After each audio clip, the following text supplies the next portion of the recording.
بيطلب من سيرين لو قد الكلام ده وبيعرفوا ان باباه هو اللي سمح له بالدخول لساحة التدريب، وسيرين في اللحظة دي بيتصدم.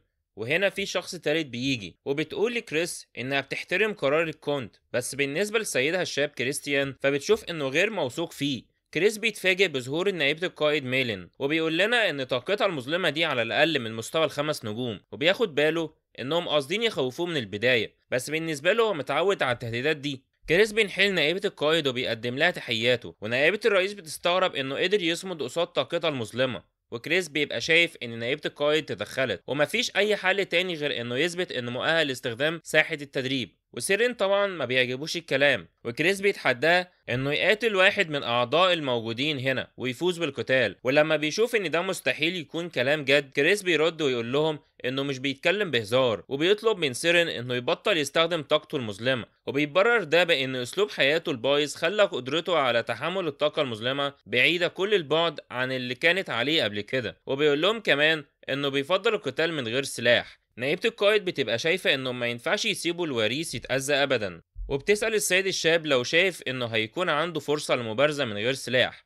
وكريس بيرد وبيقول لها لازم تشوفي ده بنفسك. وبعد كده بيسألهم عن الخصم اللي المفروض يختاروه، وبيشاور بعد كده على سيرين بيتعصب وبيسأل كريس هو ازاي يتجرأ ويتحداه.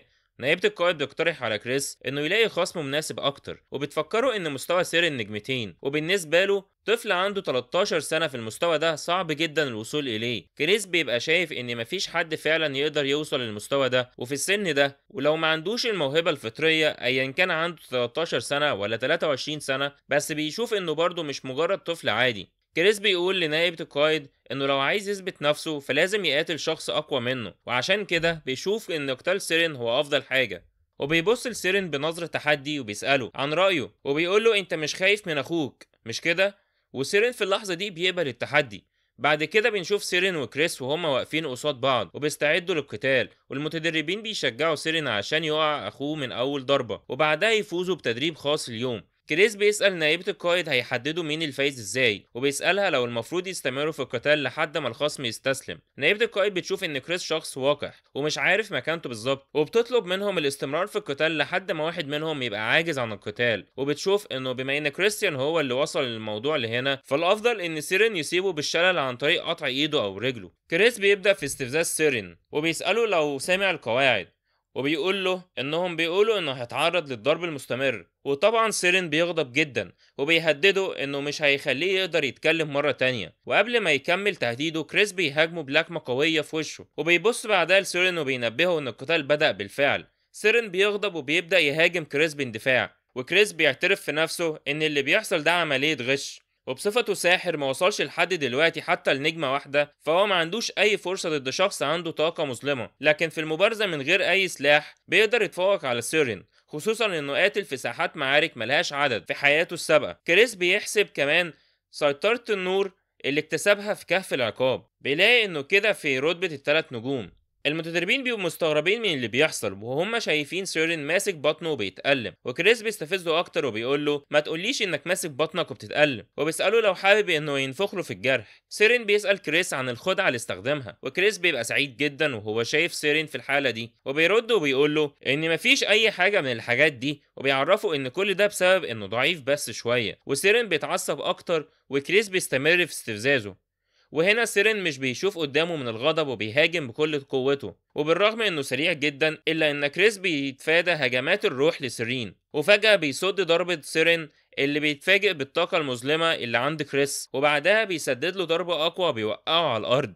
المتدربين كلهم بيتصدموا لما بيشوفوا سيرين على الأرض وهو في الحالة دي، وبيشكوا ان سيرين اتخلى عن حذره عشان كده وقع او سحب طاقته المظلمه عشان كان خايف انه يأذي بيها اخوه. ونائبة القائد بتشوف ان الموضوع لو مش ماشي كده يبقى ملوش اي معنى تاني. كريس بيبص لنائبة القائد وبيسألها لو ده كافي لإثبات انه مؤهل، فبترد وبتقول له ايوه. وهنا كريس بيشكرها ومن جواه بيبقى سعيد وهو بيقرب لتحقيق هدفه، وهيكون قادر على الحصول على كل حاجه سواء كانت مهارات السيف او السحر سوا. وبنعرف بعد كده ان كريس وصل لنجمه واحده في سحر الظلام، وبما انه لسه مش متعود على التعامل مع الطاقه المظلمه لحد دلوقتي وكان في بقايا كتير في جسده، فالموضوع اخد وقت اطول مما كان متوقع. اما بالنسبه لاستخدام قوه الضوء في نفس الوقت فهيكون محتاج لرفع مستواه اكتر من كده. بنشوف بعد كده واحده من الخدم بتحضر اول ما كريس بيرن الجرس اللي في ايده، وهي الخادمه ميري الخاصه بكريستيان. كريس بيتفاجئ لانه كان فاكرهم بيستخدموا روح شريره ومستواها عالي كخادمه، وبيخمن سبب غضب كريستيان المستمر وتسببه في المشاكل، وهي انه ما كانش عارف يستفيد من الخادمه ميري، وعشان كده بيفكر يغيرها بعدين. كريس بيطلب من ميري شويه عصير عشان يشربه قبل التدريب، ولما ميري بتساله لو حابب العصير ده بدم بشري بيقول لها لا بالفراوله، بس ميري بتحاول تقنعه وبتقول له ان عصير الدم طعمه لذيذ، وكريس مستغرب من تصرفاتها المريبه وبيأكد لها على طلبه انه عايزه بالفراوله. بعد كده كريس بيخرج، وفي الطريق كوكس بينادي عليه وبيساله لو ناوي يتدرب في الوقت ده، وبيبقى قلقان عليه لا يكون بيضغط على نفسه بالرغم من فخره بيه وباجتهاده، وبيفكره كمان انه كان مؤمن بيه حتى في الوقت اللي الكل اشار له باصابع الاتهام. كريس بيرد على كوكس وبيعرفه انه ما طلبش منه قبل كده انه يؤمن بيه، وبيساله هو مين يعني علشان يقرر اذا كان يؤمن بيه ولا لا. وهنا كوكس بيتصدم من رد فعل كريس وبيعتذر له، بعد كده بيسيبه يمشي. كريس بيلاحظ ان الراجل ده فيه حاجه مريبه. بعد كده بيروح على ساحه القتال وهو بيفكر في كوكس المريب، وبيلاحظ ان المتدربين بداوا يقللوا من حذرهم منه، وبيتساءل هل يا ترى المفروض يكسب ضدهم ويستغل الفرصه. وبنشوف واحد من الوحوش الشيطانيه وهو بيراقب كريس، وبيروح بعدها على خيمه نائبه القائد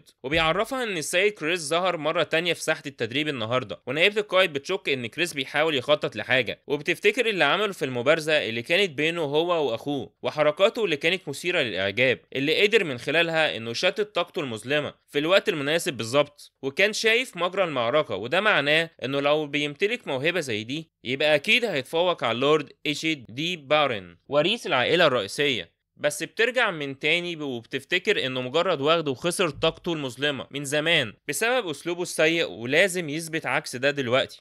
نائبة القائد بتخرج لكريس بنفسها وبتسمع صوت الدوشه اللي بره، وبتسالهم ايه اللي بيحصل بالظبط. فبيرد واحد من المدربين وبيقول لها ان السيد الشاب شكله كده دخل في صراع مع واحد من الجنود. المتدربين بيستغربوا ان كريس قدر يهزم كانون، ونائبة القائد مش مصدقه ان وغد زي ده وصل للنجمه الاولى فعلا. كريس بيقول لها بكل هدوء انه كان عاوز يشوف مستوى البراعه اللي وصل لها فرسان المستنقع الاسود العظماء، لكن من الواضح انهم مش واصلين حتى لمستوى سمعتهم المشهورين بيها. وبيسال الجنود اللي واقفين لو في حد تاني عاوز يتقدم للقتال، وبيستفزهم وبيقول لهم انتوا اكيد برضو مش مجرد فرسان جبناء. بنشوف بعد كده واحد من الفرسان وهو بيتقدم ناحيه كريس وبيعرفه بنفسه وبيقول له ان لقبه هو تورين، وكريس بيبقى حاسس بانتصار بعد ما وقعهم بالفعل في الفخ بتاعه، وبيتحدى تورين للقتال.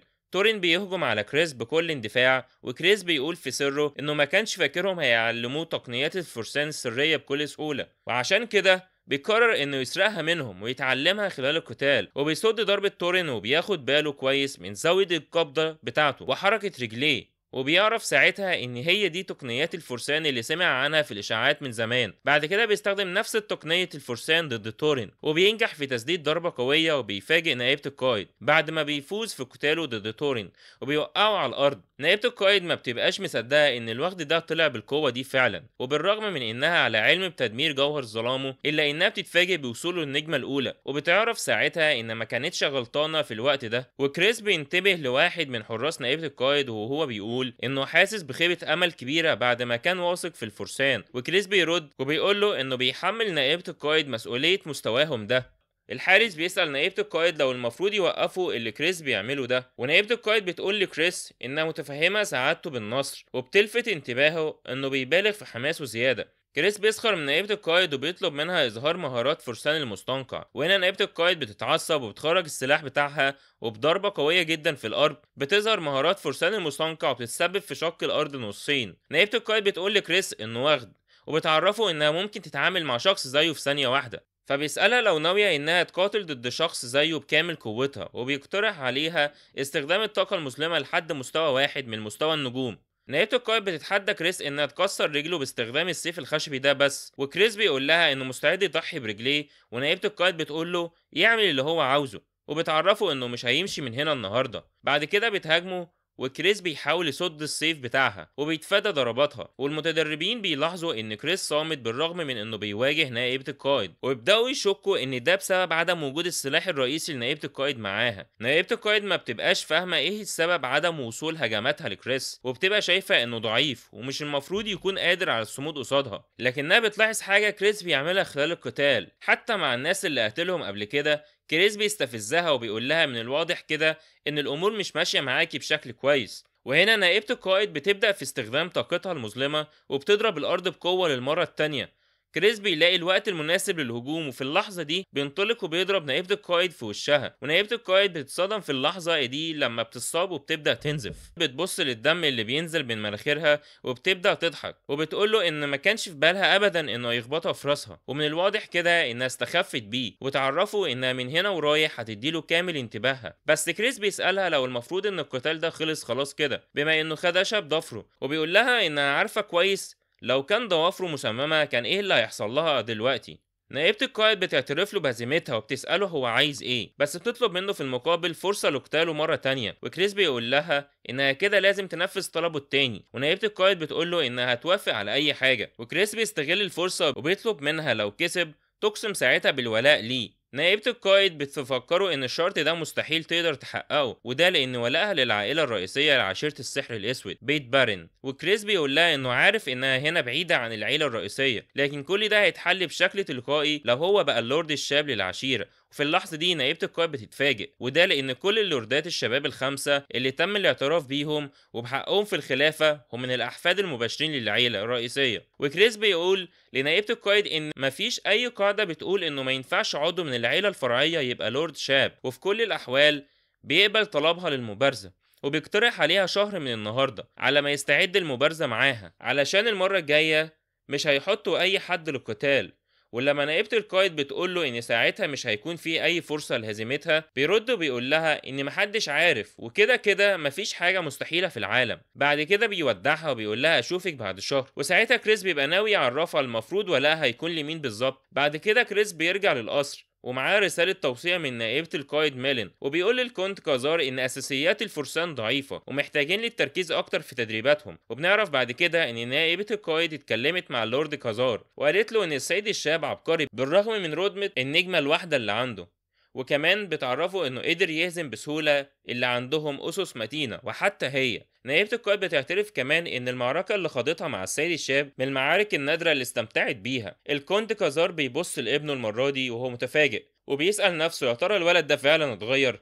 كاريس بيسأل الكونت كازار لو في حاجة على وشه علشان باصص له بقاله فترة، بس الكونت كازار بيقول له ولا حاجة، وزي ما وعده بيديله مفتاح المكتبة. كريس بيطير من الفرحة بعد نجاحه بالحصول على المفتاح، ومش بس كده ده كمان قدر يغير رأي ميلين. وبنعرف كمان ان ميلين شيطانة من العيلة الرئيسية لعشيرة السحر الاسود، وكانت نشطة خلال عصر الظلام، وساعتها كانت شيطانة عالية في المستوى من فئة جي ستار، وعشان كده لو عاوز يسيطر على عشيرة السحر الاسود فالمفروض يخلي ميلين من اتباعه. بس بالرغم من انه لحد دلوقتي لسه ما كسبهاش في صفه، الا انه بيبقى متأكد انه خلال شهر واحد هيضمها لصفه. كريس بيفتكر نظرات الكونت كازار له، واللي بيبان انها كانت نظرات فخر ابوية وبيتأثر بيها. كريس بيقول ان الشياطين كمان عندهم روابط عائلية، واحتمال المرة دي يكون له اب افضل بكتير من اللي كان عنده في المستقبل، وعشان كده بيبقى ناوي انه ما يخيبش ظن الكونت كازار ابدا، واللي بيعتبره من اللحظة دي ابوه. وفي المكتبة بنشوف كريس هو بيشوف كتب عن سحر الدم واستدعاءات ودراسة اللعنات، وكل الأنواع دي من الكتب ممنوعة في مملكة النور. أول ما كريس بيسحب كتاب من على الرف، الخادمة بتاعته بتظهر له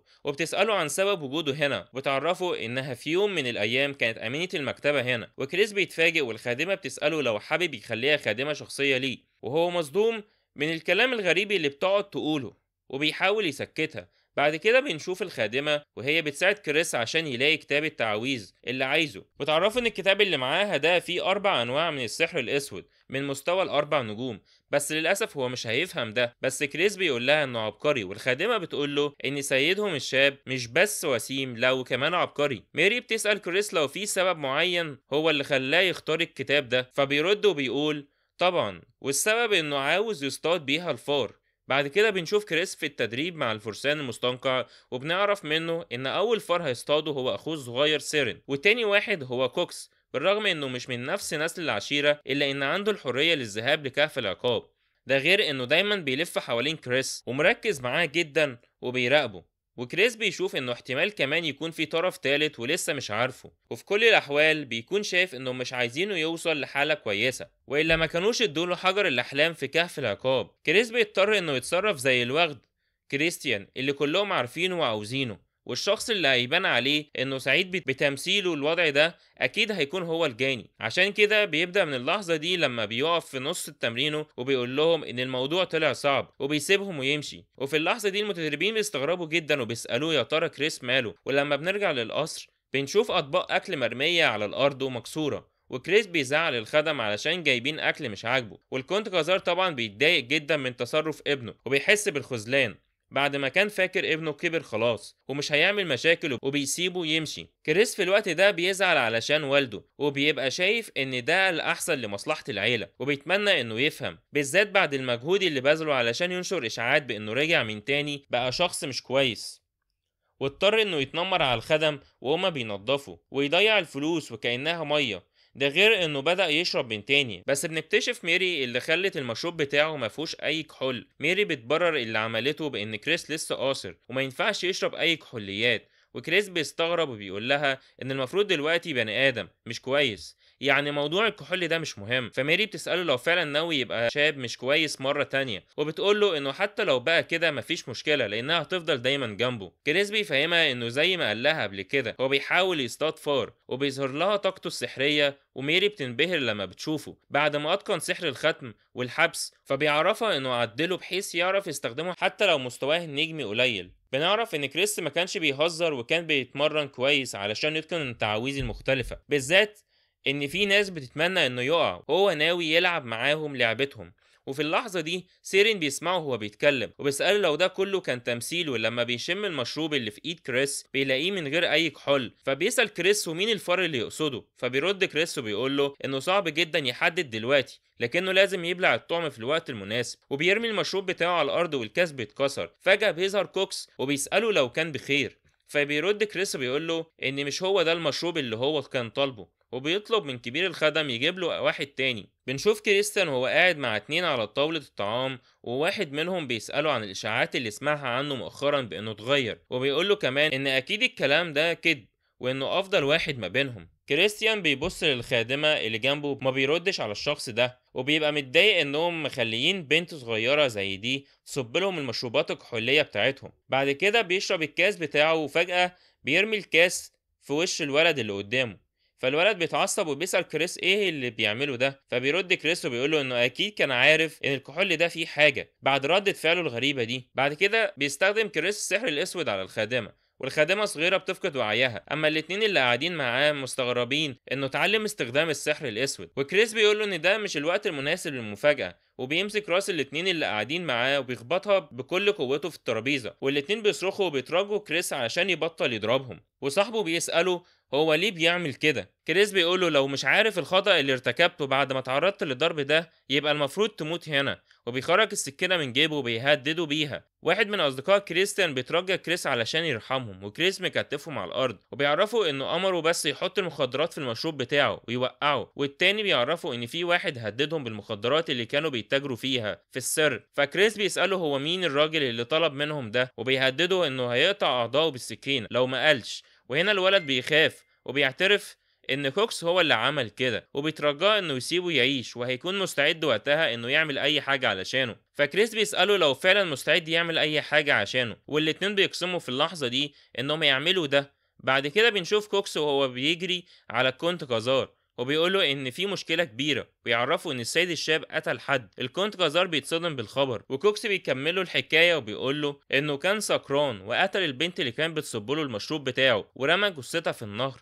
وغالبا كده مش هيقدروا يتجاهلوا الموضوع بسهولة اكتر من كده، وبيسألوا المفروض يعملوا ايه، فبيطلب منه انه يجيب كريستيان لمحكمة الشياطين. بعد كده بنشوف كريس وهو في محكمة الشياطين وبيقول انه بصفته الحاكم العظيم لامبراطورية السحر جلالة امبراطور الشياطين، بصفته عضو في عشيرة السحر الأسود اللي بتحكم المنطقة الشرقية من مملكة السحر الجنوبية، وبصفته ممثل للكونت كازار، فهو مستعد لاستجواب المدعي عليه. بعد كده بيطلب من كوكس انه يقسم بانه هيجاوب بالحقيقة على كلامه، كوكس بيقسم بحاجة زي دي، وكريس بيسأله مرة تانية للتأكيد. بعد كده بيبدأ يستخدم سحره الأسود على كوكس، وكوكس بيتفاجئ بحاجة زي دي، واللي بتجبره إنه يقول الحقيقة، وبيعترف إن في حد أمره بتدمير السيد الشاب. الكونت بيتفاجئ وبيعرف إن كوكس بيحاول يدمر ابنه من وهو صغير، وكريس بيسأله لو يقصد بفساده هنا جريمة اختلاس الأموال اللي كان بيعملها، وبيعرفه إنه شاف ده كمان باستخدام سحره. وبيسأله بعد كده عن الشخص اللي اداله الأمر بتدميره. كوكس بيخاف جدا وبيقول لكريس إنه لو اتكلم هيتأذى، بس كريس بيستخدم تعويذة تانية علشان يجبره على الاعتراف بالحقيقة، وكوكس بيعترف وبيقول إن السيد إيشيلد هو اللي طلب منه يعمل كده. كريس بيتفاجئ، وده لأن السيد إيشيلد هو الابن التاني لعشيرة السحر الأسود، وكوكس بيعرف في اللحظة دي إنه هيتقتل خلاص ولازم يهرب بسرعة. بس كريس بياخد سيف كوكس من غمده وبيقطع رقبته قبل ما يهرب. كل ده قصاد الكونت كازار اللي مصدوم، وبيبص لابنه اللي بيقوله انه عاقب المذنب بالسلطة اللي اخدها من الكونت. ولما بنرجع للحظة اللي كريس كان بيجبر فيها اصدقائه على الاعتراف، بيقول لهم انه هيصدقهم بشرط انهم يسمعوا كويس اللي هيقوله وينفذوه بشكل صحيح، واتحكم فيهم زي ما اتحكم في كوكس بالظبط باستخدام التعويذة. وبنروح بعدها للحظة اللي الكونت كازار طلب من كوكس فيها استدعاء المحكمة الفورية. ساعتها كوكس كان سعيد بنجاح خطته، بس كوكس وقتها قال انه بريء، والكونت كازار كان فاكره بيكذب وبيقول له انت ازاي تتجرأ وتكذب وفي شهود على الكلام ده، وبيسأله ازاي هيكون في شهود على حاجة ما حصلتش. كريس وقتها وضح للكونت كازار ان في سوء تفاهم، وبنتفاجئ بعد كده بدخول الخادمة. وكريس بيسأل الكونت كازار لو الخادمة فعلا ميتة يبقى مين دي، والاتنين اللي ضربهم علشان يعترفوا على كوكس بيتفاجئوا، والخادمة بتعرفهم ان كريس خدها البيت بعد ما فقدت وعيها، وبعد ما صحت ادالها فلوس علشان تساعدها في دفع الإيجار. وبتشاور على الاتنين الأشرار وبتعترف عليهم إنهم حطوا المخدرات في مشروب كريس. وساعتها كريس بيقرر إنه يكبر الموضوع أكتر، وبيستخدم السحر بتاعه في السر، وبيتحكم في عقول الاتنين الأشرار اللي كانوا بيوقعوه، وبيخليهم يعترفوا إنهم قدموا شهادة مذنب، وده بعد ما خدوا الأوامر من كوكس بتوريط كريستيان. كوكس بيتفاجئ وقتها وبيصرخ في الأشرار دول وبيقول لهم إيه الكلام الفاضي اللي بتقولوه ده، وبينكر أي حاجة من اللي هما بيقولوها، وبيقول إنهم بيحاولوا يورطوه. وبيبص لكريس وبيطلب منه إنه يوقف المهزلة دي، وكريس كان متأكد إن ردة فعل كوكس هتكون كده. كريس بيطلب من الكونت كازار طلب بصفته ضحية الحادث، وطلبه كان التصرف كوكيل لسلطة الكونت واستجواب كوكس بنفسه. الكونت كازار بيستغرب من الطلب، بس بعد كده بيسيب كل حاجة على كريس وبيطلب من كوكس انه يقف في مكان المدعي عليه. وكوكس وقتها بيترعب، والكونت بيعرف ابنه انه في اي لحظة هيتصرف فيها تصرف غير لائق هيلغي سلطته فورا، بس كريس بيوعده انه يخلص كل ده فورا. وبنرجع من تاني للحظة الحالية، والناس في قاعة المحكمة بيبقوا مستغربين ازاي طفل زي كريستيان بيستخدم سحر اسود ومن رتبة الاربع نجوم. وبنعرف ان كريس عدل ختم الحقيقة علشان يستخدمه مع رتبة نجمية اقل، وبالرغم من كده وهو بيحتوي على شرط زيادة، وهو انه هيحتكن من الهدف انه يقسم مرتين، وعشان كده قرر القسم على كوكس. كريس بينجح في الإيقاع بكوكس في فخه وبيسأله إيه السبب اللي خلاه يزق الاتنين دول عليه علشان يشوه سمعته. كوكس بيحس بالتعب من كتر التعذيب اللي بيتعرض له، وعشان كده بيستسلم وبيقرر إنه يقول الحقيقة. وبعد ما كوكس اعترف، كريس نفذ عليه حكم الإعدام بسلطة من الكونت.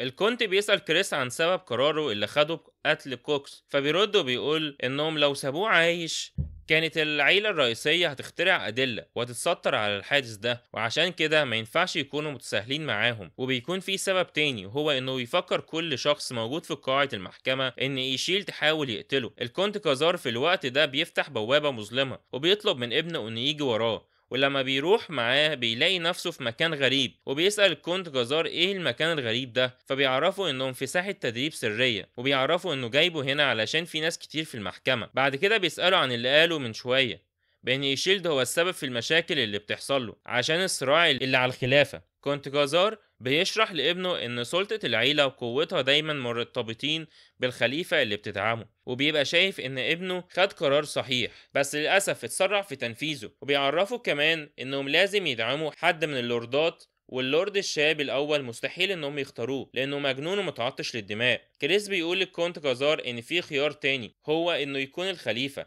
بس الكونت كازار بيزعق وبيقول له ان ده كلام فاضي. وكريس بيحاول يفهمه انه ممكن الشخص اللي من العيلة فرعية يبقى خليفة لو عنده القدرة الكافية، بس الكونت كازار بيقول له ان القاعدة دي بالاسم بس وعمرها ما تم تطبيقها.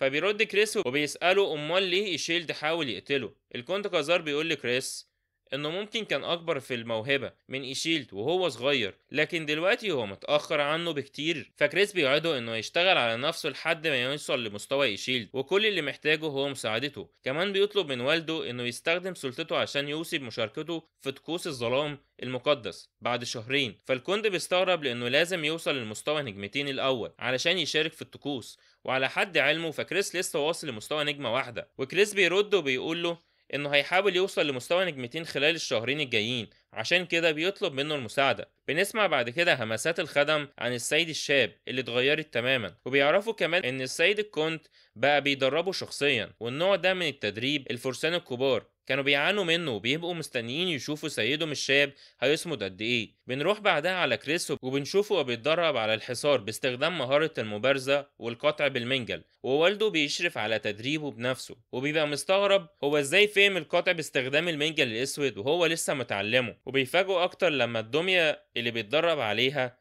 بتظهر بعيد وبيجري عليها بسرعة وبيقطعها من غير ما حتى يلاحظ تحرك كريس. اللي كنت جزار بيسأل كريس هو ازاي عمل كده، بالذات انه عارف بان اطراف الفطر صلبة للغاية عشان تقدر تصد المهارة. بس كريس بيوضح له انه استخدم المهارة وغرس السيف بطاقة المنجل الاسود. والكونت كازار من جواه ما بيبقاش مصدق لان مفيش اي نجمة واحدة ممكن تعمل كده. وبالرغم من كده بيتكلم بهدوء مع كريس وبيقول له ان استخدام تقنيتين في نفس الوقت هيخلي استخدام اللعنات اصعب. بس كريس بيختلف معاه في الرأي وبيقول له الموضوع سهل جدا. والكونت كازار بيبقى متفاجئ جدا. بعد 15 يوم بنشوف كريس وهو واقع على الارض بعد ما جري مسافات طويلة جدا، بالرغم من انه عاوز يكمل جري بس مش عارف. والقدرة على التحمل هي الحل الوحيد اللي بيزود بيه طاقته. بعد كده بنشوف ميلين وهي بتفكروا ان وقت المبارزة قرب وان هي مستنياه بفارغ الصبر اليوم ده. وكريس كالعادة بيتفاجئ بحضورها المرعب اللي موجود دايما ده، وبيرد عليها وبيوعدها انه يبذل كل جهده علشان يحقق لها توقعاتها. بيلين بتقول لكريس انها مدركة ان قوته بتكبر بشكل مذهل، لكن في الاول والاخر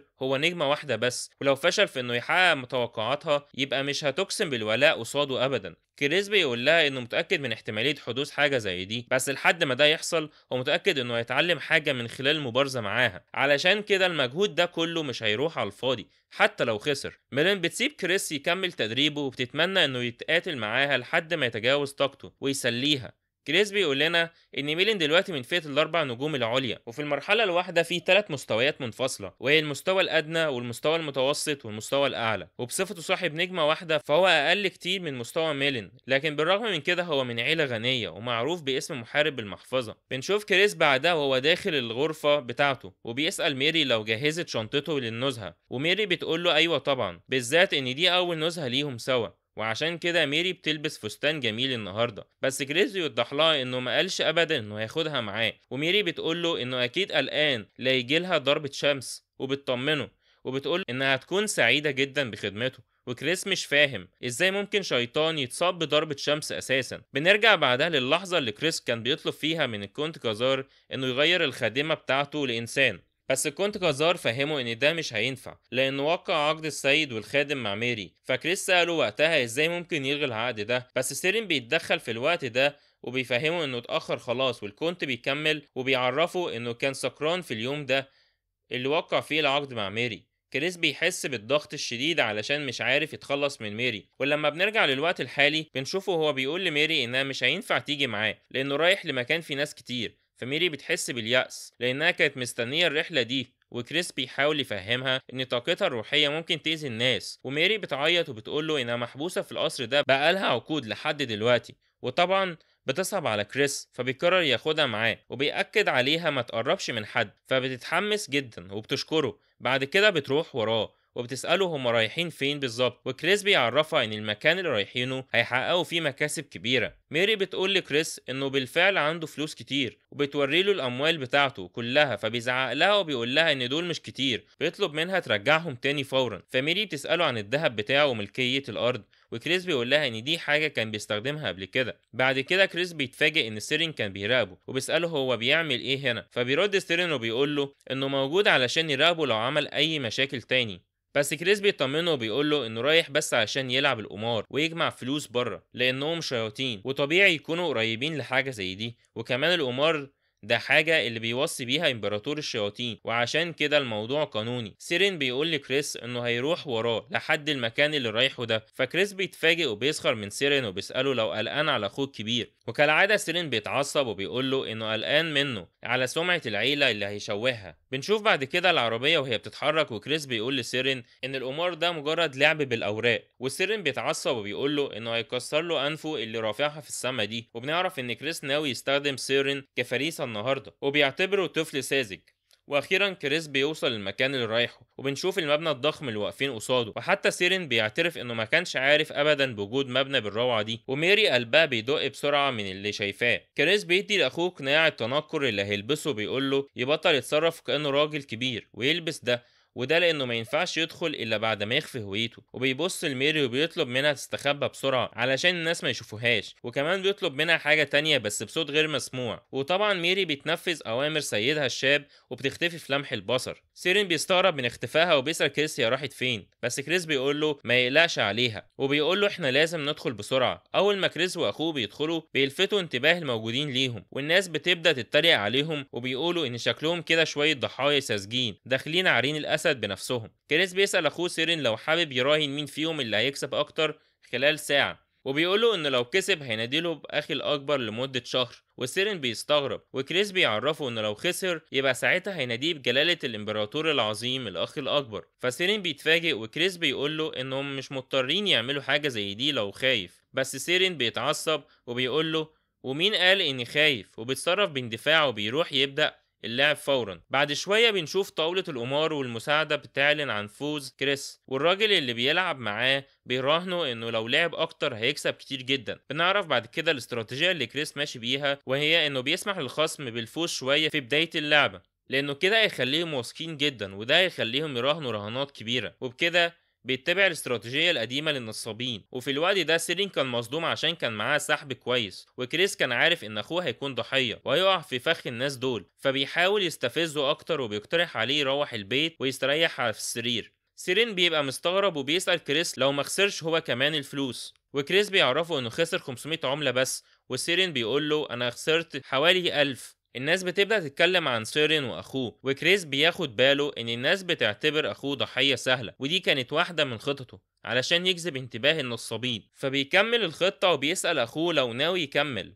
وسيرين بياخد الفلوس من غير تردد وبيقول له أيوة. كريس بيقول لأخوه إنه يحاول يحذره، وبيبقى مستعد إنه يخسر أخوه كتير علشان يبقى طعم مثالي. بنشوف سيرين بعد كده وهو قاعد يلعب القمار، وبالفعل في لاعبين بدأوا ينتبهوا له، وكريس بيلاحظ واحد منهم وميري بتروح له وبتعرفه انها لقت الناس اللي بيدور عليهم، واخوه وراه بيخسر حوالي 10,000 عمر. بعد كده بنروح مع ميري وكريس لمكان موجود من المبنى الضخم اللي هما فيه، وميري بتقول له ان هو ده المكان، فبيطلب منها تفتح الباب. واول ما بيدخل بيلاقي مجموعه من الرجال معاهم وحوش شيطانيه، فواحد منهم بيتفاجئ وبيسال كريس هو مين بالظبط، فكريس بيشيل القناع من على وشه وبيقول له انا غالبا اللي الكل سمع عنه قبل كده. واحد من الرجال دول بيبقى مستغرب ايه اللي جاب السيد الشاب لهنا، فكريس بيطلب منه انه ينادي سيدهم، وهنا بيخرج واحد كبير وهو جرانتيل سيد نقابه الجرانتيل التجاريه، وبيسال كريس لو بيدور عليه. كريس بيقول ان جرانتيل معروف بموهبته كتاجر. بعد كده بنشوف كريس هو بيطلب من جرانتيل التحدث على انفراد، ولما جرانتيل بيسأله هو عاوز ايه منه بيواجهه وبيقول له انه بيخدع اخوه الصغير، وكمان بيتجرأ وبيسأله هو عاوز ايه. جرانتيل بيتفاجئ وبيقول له مستحيل يكون الغبي ده اللي لابس قناع النمر، بس كريس بيرد وبيأكد له انه اخوه. بيعرفه كمان انه واحد من ورثة الكونت كازار، فجرانتيل بيحاول يهدي كريس وبيقول له ان كل اللي بيعمله هو اداره الكازينو، واللي الناس بيعملوه تحت ده ملوش اي علاقه بيه. كريس بيتعصب وبيظهر هالته لجرانتيل وبيساله لو ناوي انه يموت على ايده، فجرانتيل بيترعب وبيفضل يعتذر لكريس وبيقول له انه لو كان عارف ان الولد ده ابن الكونت كازار ما كانش عمل كده ابدا، وبيترجاه علشان يظهر له الرحمه. ولما كريس بيساله لو اللي بيعمله ده كلام فارغ، بيرد جرانتيل وبيقول له طبعا لا، وبيوعده بالتعويض، وبيساله هو عاوز تعويض ايه، فبيطلب منه 1,000,000 روبيه. وبيفاجئ جرانتيل بالمبلغ، وجرانتيل بيقوله ان المبلغ كبير جدا في الوقت اللي هما فيه ده، فكريس بيقرر يخفض التعويض بتاعه ل200,000، وجرانتيل بيعيط وهو بيسأله لو المبلغ ده هيكفيه. فبيرد كريس وبيقول له انه عايز حاجة كمان. بعد شوية بنشوف معدات قتال محطوطة على الأرض، وميري بتقول لكريس إنها استعملت ال200,000 كلهم في شراء أدوات القتال، وبتقوله إن دي خطة رائعة. وكريس بيقول لها طبعا. ميري بتقول لكريس إن السيف اللي هم اداهوله، وتقصد هنا سيف جرونا، اللي بتسأله لو هو ده السيف المقدس اللي واحد من الأبطال حصل عليه في الماضي، وبتعرفه إنها سمعت عنه قبل كده، وإنه حاجة الشياطين كانوا عاوزينها بالذات، إنه كان السلاح اللي البطل استخدمه قبل سكوته.